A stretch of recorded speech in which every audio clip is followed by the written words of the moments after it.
दैनिक Bible मनन, समझ से परे भरोसा। मंगलवार 10 फरवरी 2026। विषय, जब जीवन समझ में ना आए तब भी परमेश्वर पर भरोसा करना। आज का मुख्य वचन, तू अपनी समझ का सहारा न लेना वरन संपूर्ण मन से यहोवा पर भरोसा रखना। उसी को स्मरण करके सब काम करना, तब वो तेरे लिए सीधा मार्ग निकालेगा। नीति वचन 3:5-6। परिचय, अनिश्चितता का कोलाहल। हम एक ऐसी दुनिया में रहते हैं जो तर्क, योजना और नियंत्रण को पूजती है। हमें बचपन से सिखाया जाता है कि यदि हम सब कुछ सही तरीके से सोचें, अच्छी शिक्षा प्राप्त करें और सही निवेश करें तो हमारा जीवन सुरक्षित रहेगा। हम अपनी बुद्धि पर गर्व करते हैं। हम मानते हैं कि हमारे पास हर समस्या का समाधान है। लेकिन जीवन अक्सर हमारी योजनाओं के अनुसार नहीं चलता। अचानक आई बीमारी, नौकरी का जाना, रिश्तों में दरार या कोई अप्रत्याशित संकट हमारी सारी समझ और तैयारियों को धराशायी कर देता है। जब हम क्यों का उत्तर नहीं ढूंढ पाते, तब घबराहट शुरू होती है। आज का वचन, जो राजा सुलेमान द्वारा लिखा गया था, हमें एक क्रांतिकारी आमंत्रण देता है। ये हमें नियंत्रण छोड़ने और उस परमेश्वर पर भरोसा करने के लिए बुलाता है जो समय और परिस्थितियों से ऊपर है।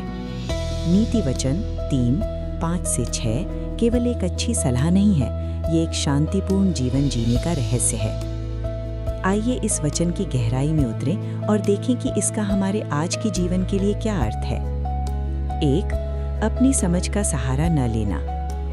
वचन का पहला हिस्सा हमें एक चेतावनी देता है, तू अपनी समझ का सहारा न लेना। इसका मतलब ये नहीं है कि हमें अपनी बुद्धि का उपयोग नहीं करना चाहिए या हमें सोचना बंद कर देना चाहिए। परमेश्वर ने हमें दिमाग दिया है ताकि हम उसका उपयोग करें। लेकिन यहाँ सहारा लेना, लीनिंग शब्द महत्वपूर्ण है। इसका अर्थ है अपना पूरा वजन डाल लेना, जैसे कोई व्यक्ति बैसाखी या दीवार पर टिक कर खड़ा होता है। समस्या तब आती है जब हम अपनी सीमित बुद्धि को ही अंतिम सत्य मान लेते हैं।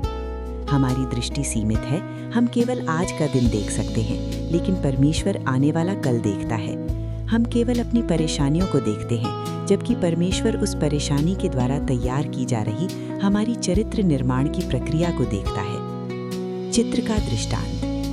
कल्पना कीजिए कि आप एक बहुत बड़ी पेंटिंग को बहुत करीब से देख रहे हैं। आपको केवल कुछ बेतरतीब रंग और लकीरें दिखाई देंगी जो कोई अर्थ नहीं रखती। लेकिन जब आप पीछे हटते हैं तो आपको पूरा चित्र दिखाई देता है। अभी हम जीवन को बहुत करीब से देख रहे हैं, इसलिए हमें उलझनें दिखती हैं। अपनी समझ का सहारा लेने का मतलब है उन बेतरतीब लकीरों को देखकर निराश हो जाना। परमेश्वर चाहता है कि हम ये स्वीकार करें कि हम सब कुछ नहीं जानते। ये विनम्रता ही विश्वास की पहली सीढ़ी है। 2. संपूर्ण मन से भरोसा। अगला हिस्सा कहता है, वरन संपूर्ण मन से यहोवा पर भरोसा रखना। ध्यान दें कि यहाँ थोड़ा भरोसा या ज्यादातर भरोसा नहीं कहा गया है, बल्कि संपूर्ण मन, ऑल योर हार्ट कहा गया है। हम अक्सर परमेश्वर पर भरोसा तो करते हैं, लेकिन प्लान बी अपनी जेब में रखते हैं। हम कहते हैं, प्रभु मैं आप पर भरोसा करता हूँ, लेकिन अगर आपने अगले हफ्ते तक मेरी मदद नहीं की तो मैं इसे अपने तरीके से संभाल लूंगा। ये अधूरा भरोसा है। हिब्रू भाषा में भरोसे के लिए जो शब्द इस्तेमाल होता है, उसका अर्थ है किसी चीज पर पूरी तरह लेट जाना या अपना पूरा भार डाल लेना। ये वैसा ही है जैसे एक छोटा बच्चा अपने पिता के हाथों में हवा में उछाले जाने पर हंसता है। वो डरता नहीं है कि वो गिर जाएगा, क्योंकि उसे अपने पिता की ताकत और प्रेम पर पूरा भरोसा है। क्या आपका भरोसा ऐसा है? जब बैंक अकाउंट खाली हो, जब डॉक्टर की रिपोर्ट अच्छी ना हो, जब भविष्य धुंधला हो, तब भी आप कह सकते हैं कि मेरा परमेश्वर सिंहासन पर विराजमान है और वो भला है।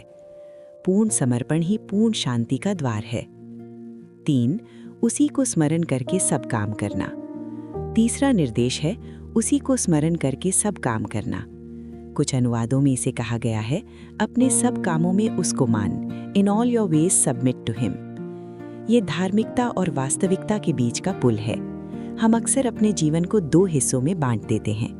धार्मिक जीवन, प्रार्थना, चर्च, बाइबल पढ़ना। व्यावहारिक जीवन, नौकरी, पैसा, मनोरंजन, रिश्ते। सुलेमान हमें बता रहे हैं कि परमेश्वर केवल हमारे संडे का परमेश्वर नहीं है, वो हमारे मंडे का भी परमेश्वर है। उसे स्मरण रखने का मतलब है कि आप हर निर्णय से पहले उसे आमंत्रित करें। जब आप नौकरी बदल रहे हों तो क्या आपने परमेश्वर से पूछा?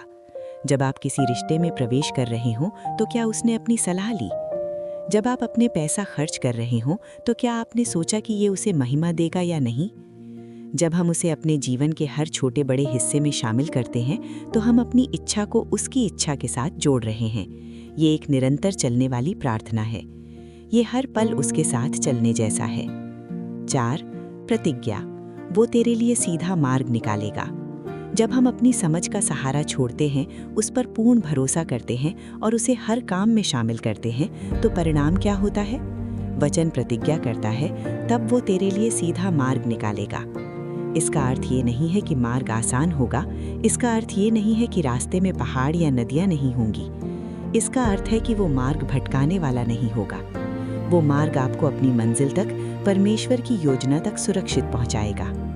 वो हमारे रास्तों को सीधा करता है, जिसका मतलब है कि वो बाधाओं को हटाता है या हमें उन बाधाओं को पार करने की शक्ति देता है। जब परमेश्वर मार्ग निकालता है तो लाल सागर भी 2 भागों में बंट जाता है। जब परमेश्वर मार्ग निकालता है तो यरीहो की दीवारें गिर जाती हैं। हमें बस चलने की आज्ञा का पालन करना है, रास्ता बनाना उसका काम है। अक्सर हम रास्ता पहले देखना चाहते हैं और चलना बाद में शुरू करना चाहते हैं। परमेश्वर कहता है,